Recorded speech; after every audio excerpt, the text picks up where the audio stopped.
ओडिशा में परिवहन विभाग लोगों को सुरक्षा के लिए नई तकनीक लेकर आ रहा है। सभी वाहनों के लिए नया नियम लागू होने जा रहा है। नियम के तहत सभी नए परिवहन वाहनों में ट्रैकिंग डिवाइस लगाया जाएगा। परिवहन मंत्री टुकुनी साहू ने कहा है कि नियम का पालन नहीं करने पर वाहन का फिटनेस और लाइसेंस रद्द कर दिया जाएगा। आईपीएस बी राधिका के साथ 3 आईपीएस अधिकारियों को नई जिम्मेदारी मिली है। इसी महीने की 31 तारीख को वर्तमान पुलिस महानिदेशक सुनील कुमार बंसल सेवा से सेवानिवृत्त हो रहे हैं। बताया जा रहा है कि बी राधिका राज्य के अगले पुलिस महानिदेशक बनने की दौड़ में सबसे आगे हैं। इसके अलावा अन्य 3 आईपीएस अधिकारियों को भी नई जिम्मेदारी दी गई है। ओडिशा के राउरकेला स्थित अस्पताल में 4 डायरिया पीड़ित की मौत के बाद से हड़कंप मचा हुआ है। पिछले 24 घंटे के अंदर 4 मरीजों ने दम तोड़ दिया है। ऐसे में आसपास के मरीज भी घबराए हुए हैं। बताया जा रहा है कि अस्पताल में 11 दिसंबर से डायरिया के अचानक दर्जनों की संख्या में मरीज आने लगे थे। कांग्रेस सांसद धीरज साहू के ठिकानों से करोड़ों की कैश बरामदगी के बाद से देश की सियासत गरमाई हुई है। भाजपा लगातार कांग्रेस पार्टी पर निशाना साध रही है। इसी बीच केंद्रीय शिक्षा मंत्री धर्मेंद्र प्रधान ने एक कार्यक्रम के दौरान धीरज साहू को गांधी परिवार का एटीएम तक बता दिया। दरअसल शिक्षा मंत्री एक कटक में स्कूल के 150वीं वर्षगांठ पर आयोजित कार्यक्रम में शामिल होने पहुंचे थे। ओडिशा एसटीएफ ने शनिवार को बड़ी कार्रवाई करते हुए जाजपुर से कश्मीर का वांटेड अपराधी को गिरफ्तार किया है। इसके पास से कई संदिग्ध कागजात, एटीएम, आधार कार्ड, चेक और प्रमाण पत्र बरामद किया गया है। वांटेड अपराधी सैयद ईशान बुखारी का पाकिस्तान और केरल के संदिग्ध संगठनों से जुड़े होने का आरोप है। इतना ही नहीं, कई राज्यों के लड़कियों को झांसे में लेकर शादी करने का आरोप है। कुपवाड़ा को रहने वाला सैयद ईशान बुखारी को ओडिशा एसटीएफ ने जाजपुर से गिरफ्तार किया है। इस पर देशद्रोही सहित कई मामलों में गंभीर आरोप लगे हैं।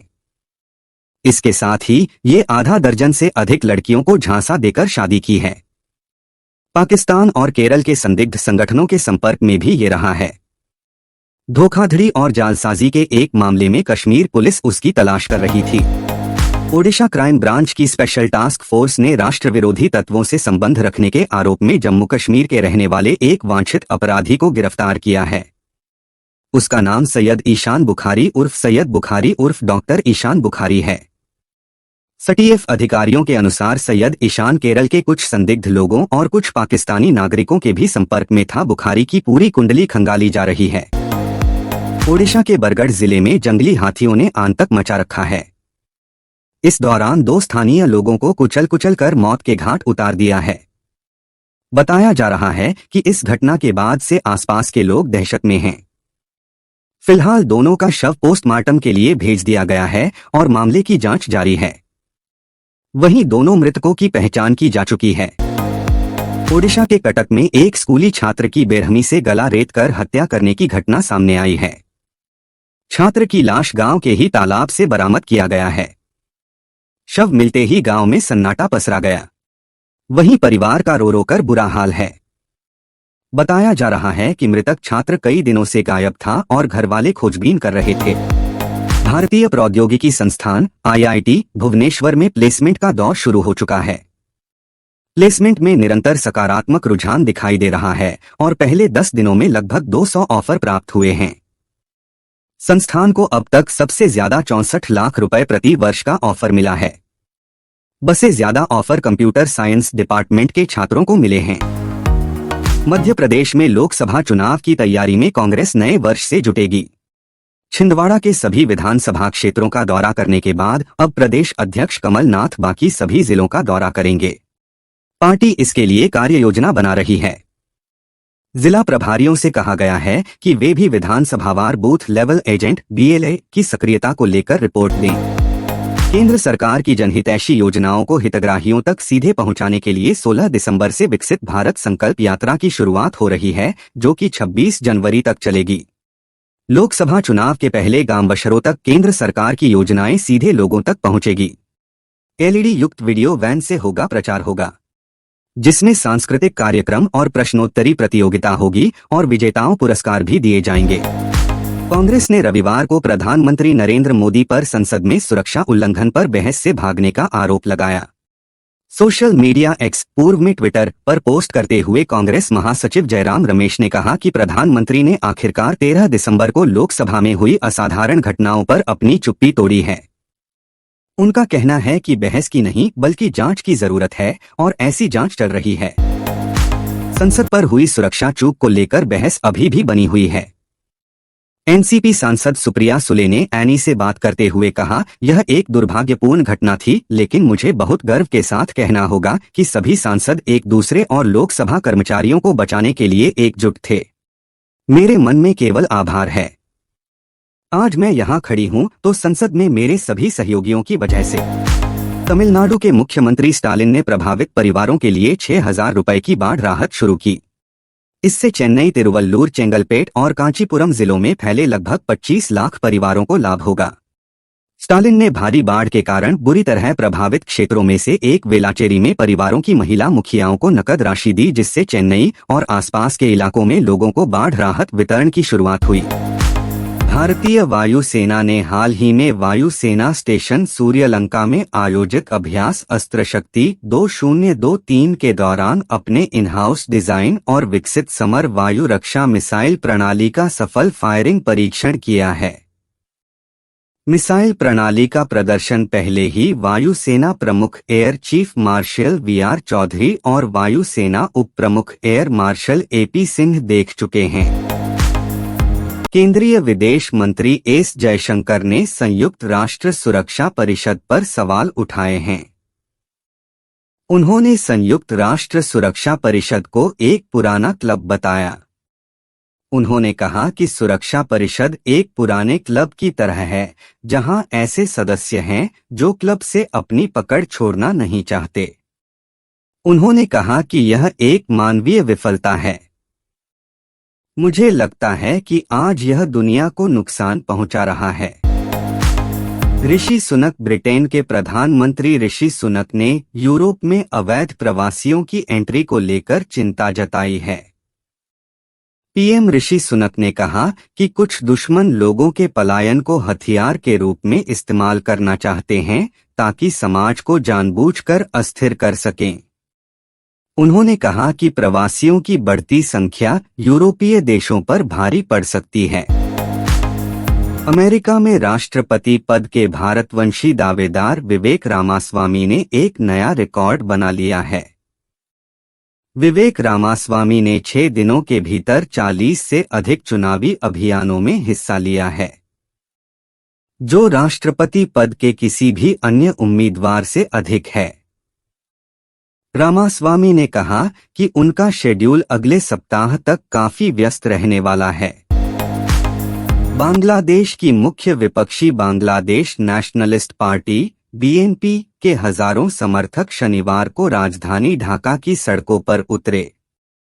28 अक्टूबर को सरकार विरोधी रैली के दौरान एक पुलिस अधिकारी की मौत और सैकड़ों के घायल होने के बाद से बीएनपी के कई नेता और कार्यकर्ता गिरफ्तारी से बच रहे थे, लेकिन विजय दिवस रैली में वे भी शामिल हुए।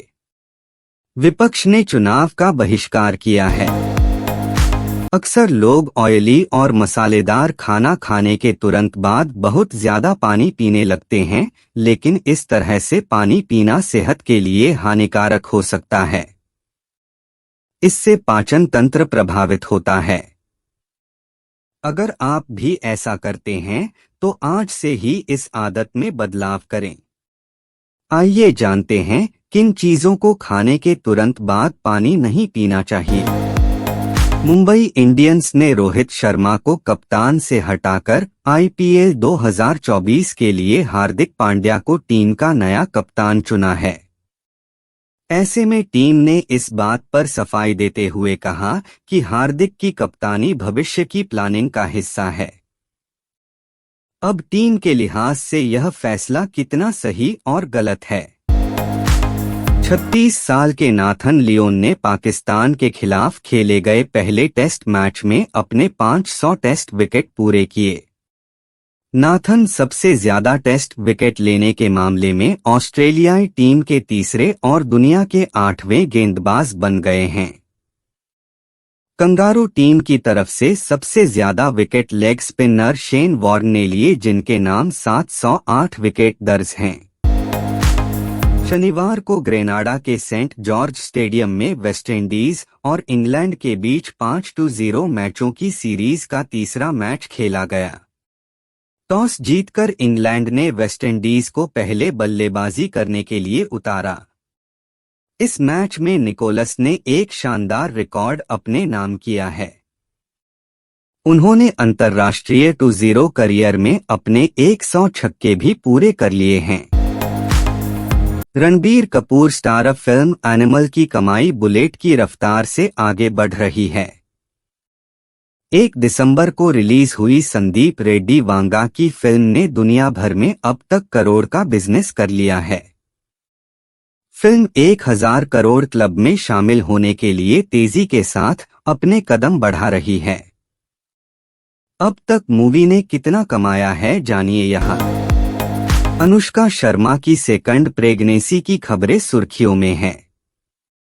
तब से एक्ट्रेस ओवरसाइज्ड या फिर बैगी ड्रेस में नजर आई है।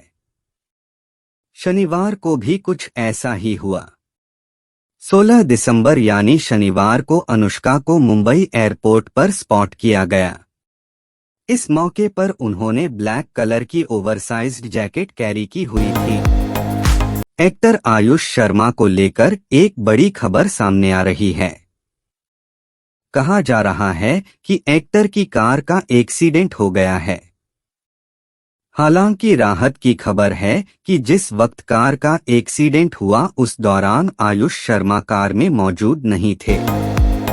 सलमान खान के विवादित शो बिग बॉस सीजन 17 में एक वाइल्ड कार्ड कॉन्टेस्टेंट की एंट्री होने जा रही है, जिन्होंने मुनव्वर फारूकी पर धोखा देने का आरोप लगाया।